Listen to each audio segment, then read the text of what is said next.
उसके मुताबिक 24 घंटे में वहां पर 228 मिलीमीटर बारिश रिकॉर्ड हुई है। 228 मिलीमीटर बारिश 24 घंटे में 1936 के बाद पहली बार कल दिल्ली में देखी गई है। ये कितनी बारिश है इसका अनुमान लगाने के लिए मैं आपको बताऊंगी कि तकरीबन दिल्ली में पूरे मॉनसून के सीजन में 800 mm बारिश होती है, यानी 24 घंटे में ही मॉनसून की तकरीबन 25% बारिश हमने दिल्ली में देखी है। इतनी ज़्यादा बारिश 24 घंटे में होने से दिल्ली में कल रात से और खास करके आज सुबह काफ़ी जगह पर वाटर लॉगिंग हुआ, क्योंकि पानी का फ्लो बहुत ज़्यादा था। जो हमारे कई ड्रेन्स हैं, चाहे एमसीडी के हों, चाहे इरिगेशन फ्लड कंट्रोल डिपार्टमेंट के हों, पानी का फ्लो ज़्यादा होने की वजह से कई घंटे ड्रेन्स का भी ओवरफ्लो रहा। एक बार बारिश सबसाइड हुई, जब ड्रेन्स में पानी सेटल हुआ, उसके बाद दिल्ली के अलग अलग हिस्सों से पानी ड्रेन आउट होना शुरू हुआ, क्योंकि कई ऐसे एरियाज थे जिसमें ये जल जमाव हटने में कई घंटे लगे। हमें उन एरियाज में कई घंटों के लिए पावर सप्लाई को भी काटना पड़ा। पावर सप्लाई को इसलिए काटना पड़ा क्योंकि अगर किसी एरिया में वाटर लॉगिंग है तो वहां पर पानी की वजह से इलेक्ट्रिक्यूशन का भी रिस्क रहता है। एंड आपको याद होगा कि 2 से 3 साल पहले दिल्ली के श्रीनिवासपुरी एक्सटेंशन एरिया में वाटर लॉगिंग में इलेक्ट्रिक्यूशन की वजह से किसी की डेथ भी हुई थी। इसलिए दिल्ली के कई एरियाज में जहां पे पानी काफी लंबे समय तक भरा हुआ था, हमें पावर कट्स भी करने पड़े। अभी दोपहर को 2 बजे हमने एक इमरजेंसी मीटिंग, जो दिल्ली में इतनी बारिश हुई और उसके कारण जो वाटर लॉगिंग हुई, उसको डिस्कस करने के लिए और नेक्स्ट स्टेप्स डिसाइड करने के लिए बुलाई। और दिल्ली सरकार के 4 मंत्रियों ने इस मीटिंग को चेयर किया, जिसमें UD minister Saurabh Bharadwaj ji, GAD and environment minister Gopal Rai ji, food and supplies minister Imran Hussain ji और मैंने इस मीटिंग को चेयर किया।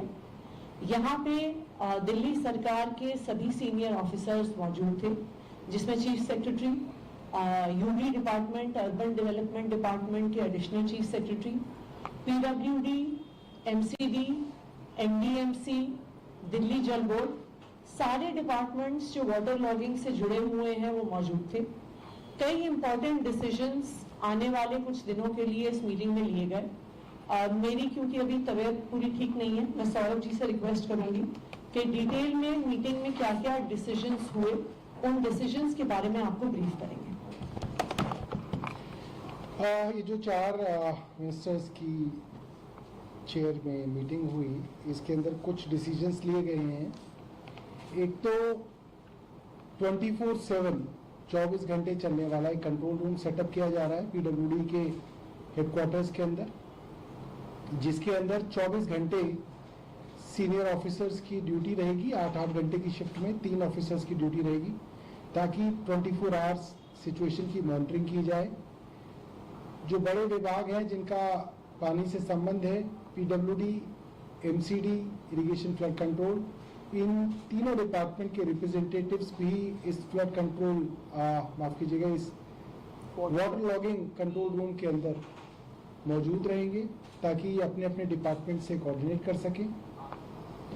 करीब 10 बजे तक सभी डिपार्टमेंट्स को कहा गया है, रात 10 बजे तक वे सभी अपने पंप्स जो अलग अलग लोकेशंस पे लगाए गए हैं उनको आइडेंटिफाई कर लें, उनको इंस्पेक्ट कर लें कि उसके अंदर कोई खराबी तो नहीं है, और अगर खराबी है, डेफिशिएंसी है, तो उसको दुरुस्त कर लें और उसकी रिपोर्ट जो है रात 10 बजे तक भेज दें। मोबाइल पंप्स बहुत सारे एरियाज के अंदर एमसीडी और पीडब्ल्यूडी द्वारा लगाए गए थे। जितनी बारिश की आशंका थी उससे ज्यादा बारिश आई। क्या वो मोबाइल पंप्स समय रहते चले तो क्या उनकी कैपेसिटी जितनी बारिश हुई उसके लिए पर्याप्त थी? इसको भी एक बार रिव्यू करने के लिए दोनों डिपार्टमेंट्स को कहा गया है। दोनों तो नहीं, इसके अलावा भी 2 छोटी छोटी म्यूनिसिपैलिटी और भी हैं, एनडीएमसी भी है, कैंटोनमेंट बोर्ड भी है। मेजर डिपार्टमेंट जो है वो है पीडब्ल्यूडी और एमसीडी, इनको कहा गया है, सभी डिपार्टमेंट्स को कहा गया है कि वो अपनी एक क्विक रिस्पांस टीम बनवा लें, ताकि अगर किसी एरिया के अंदर वाटर लॉगिंग की शिकायत हो तो वो क्यूआरटी टीम मौके पे जाके अगर किसी खास वजह से पानी रुक रहा है तो उसको कर ले। कई बार देखा जाता है छोटे छोटे इश्यूज की वजह से पानी भर जाता है। मुझे याद है एक बार डॉन बॉस्को स्कूल के सामने बहुत पानी भरा हुआ था, ड्रेन की हमने डिसिल्टिंग कुछ दिनों पहले ही कराई थी, तो हम भी सोच रहे थे कैसे हो गया कि भाई ड्रेन की डिसिल्टिंग कराने के बावजूद जो है वाटर लॉगिंग हो गई, गाड़ियां तक नहीं निकल पा रही थी, इतना पानी जमा हो गया। तो पता चला वहां पे कोई ठेले वाला सब्जी का ठेला लगाता है, बारिश के चक्कर में आंधी से उसकी टोकरी उड़ के आ गई और बेलमाउथ जो है मेन बेलमाउथ जिससे वो पानी की निकासी है वहां पे वो टोकरी फंस गई। और क्योंकि टोकरी फंस गई तो छोटे मोटे पत्ते वत्ते जो है वो उस टोकरी के अंदर जमा होके वो बिल्कुल उसको वाटर टाइट कर देते हैं, और उसकी वजह से तो इस तरीके की अगर कोई रिस्पांस टीम होगी तो तुरंत उस मौके पे जाके वो देख सकते हैं कि अगर किसी इस तरीके के इंटरवेंशन से पानी निकल सकता है तो उसको करने के लिए सभी डिपार्टमेंट्स क्यूआरटी टीम बना रहे हैं, क्विक रिस्पांस टीम बना रहे हैं। ट्रैफिक पुलिस को कहा गया है, हमने एरिया रिप्रेजेंटेटिव्स एमएलएस काउंसलर्स को कहा है कि वे अपने अपने तरफ से लिस्ट दे दें कि उनके इलाकों में कौन कौन से वल्नरेबल एरियाज हैं जहां पे वाटर लॉगिंग देखी गई, और चीफ सेक्रेटरी को कहा गया है कि वो उन सब एरियाज जहां जहां की भी लिस्ट आती है उसको सभी डिपार्टमेंट्स के साथ बैठ के एक बार रिव्यू कर ले, अगर किसी चीज की जरूरत है तो उसकी डायरेक्शन दे दें।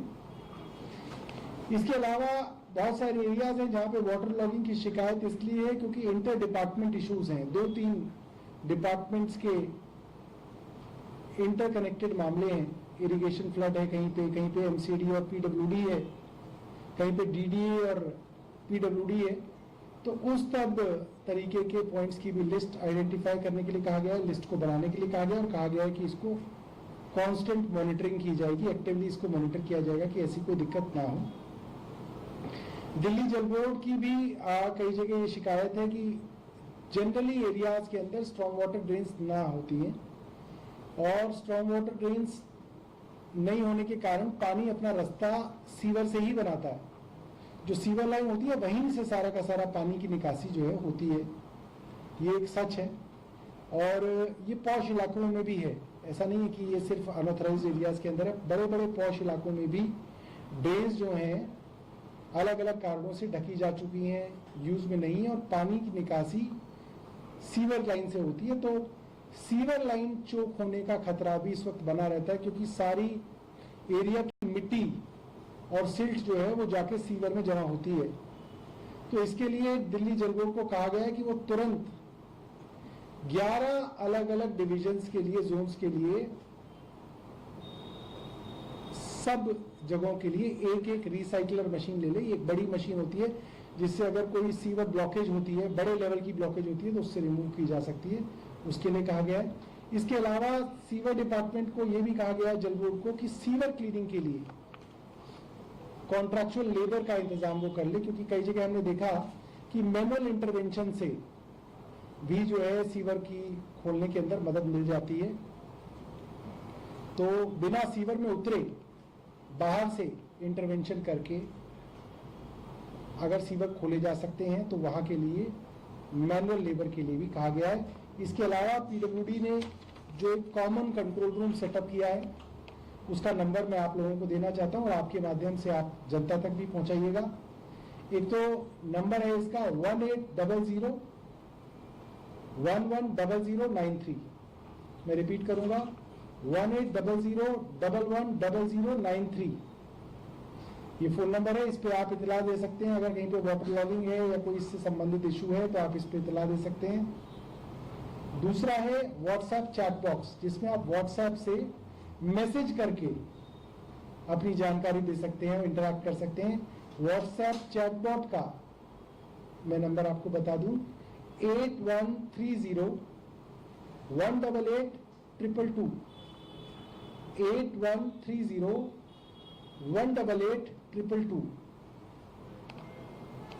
ये नंबर जो है आप लोगों से गुजारिश रही कि आप लोग भी अपने टीवी चैनल्स और अखबारों के माध्यम से लोगों तक पहुंचाएं। बहुत बहुत धन्यवाद। एक मीटिंग एलजी ने भी की है, वो लोग भी कंट्रोल रूम बना रहे हैं, आप लोग कंट्रोल रूम बना रहे हैं, तो आप क्या उधर से आप लोग को बैठक आप लोग की हुई है कि आपकी बैठक अलग है और एलजी की बैठक अलग है?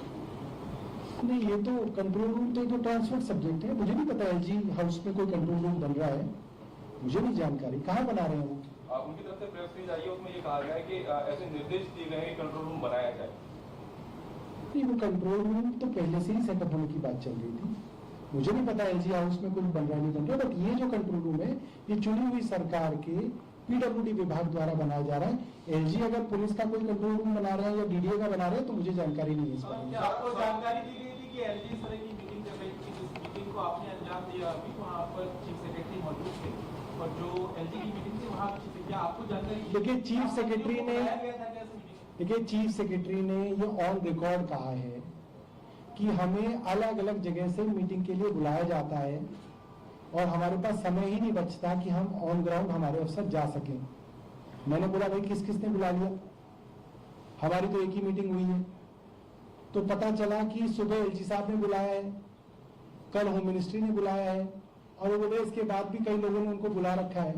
तो मैंने उनको भी कहा और आतिशी जी को कहा कि आप अलग अलग जो लोग बुला रहे हैं इन लोगों को, उनको एक चिट्ठी लिख के कहें कि भाई आप लोगों को बार बार मीटिंग में बुलाने की वजह से इनको ग्राउंड में जाने का टाइम ही नहीं मिल रहा। खुद चीफ सेक्रेटरी ये बात कह रहे हैं।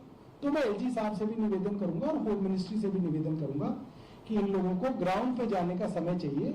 खुद मुख्य सचिव ने हमारी मीटिंग में कहा तो कृपया उनको ग्राउंड पे जाने का समय दे दें। आप लोगों को बुलाया गया था क्या? मीटिंग में बुलाया गया था?